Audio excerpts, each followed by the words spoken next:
As another mentor of mine said to me recently, quote, "Being okay is not an adequate foundation for life."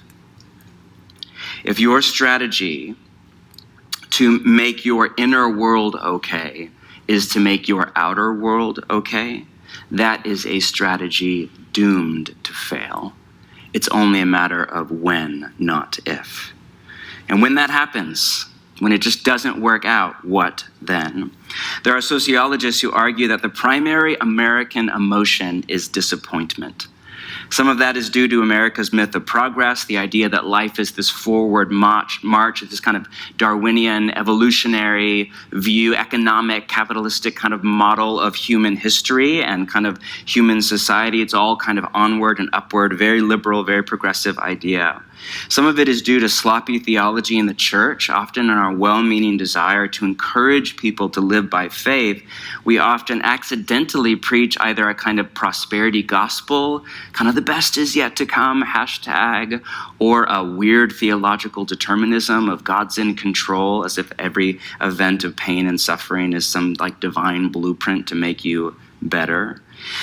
This is a lot of our MO. When things get hard or sad or whatever, we just sleep, either literally or we just numb our pain by escaping into our cultural narcotic of choice, be that work or eating out or busyness or travel or sexuality or friends or social life. We just disappear into the black hole of Netflix or doom scrolling on Instagram and TikTok.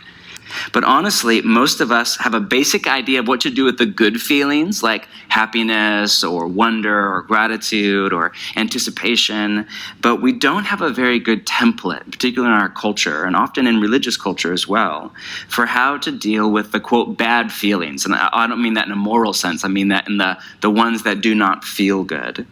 And sometimes it works. You figure out the right life hack, you get the right therapist, you get a new job, you work the thing out, and you get back on top, but you never mature. Other times, it doesn't work at all. Again, there's just a problem that doesn't have a solution. There's a relationship that there's no way to reconcile it. There's a wound, there's a chronic illness that literally is a wound that will not heal. As Pema Chodron said, we think that the point is to pass the test or overcome the problem, but the truth is that things don't really get solved. They come together and they fall apart. Then they come together again and fall apart again. It's just like that. The healing comes from letting there be room for all this to happen. Room for grief, for relief, for misery, for joy. Everything in you will want to journey up, to do all that you can to get back to looking and feeling good. But if you want to grow and mature and let God expand and enlarge your soul and your capacity for love and joy and peace and wonder and gratitude, then you have to journey down. You have to receive the counterintuitive invitations of the Spirit, what some have called a spirituality of descent, and shift the question from how can I get out of this to what can I get out of this?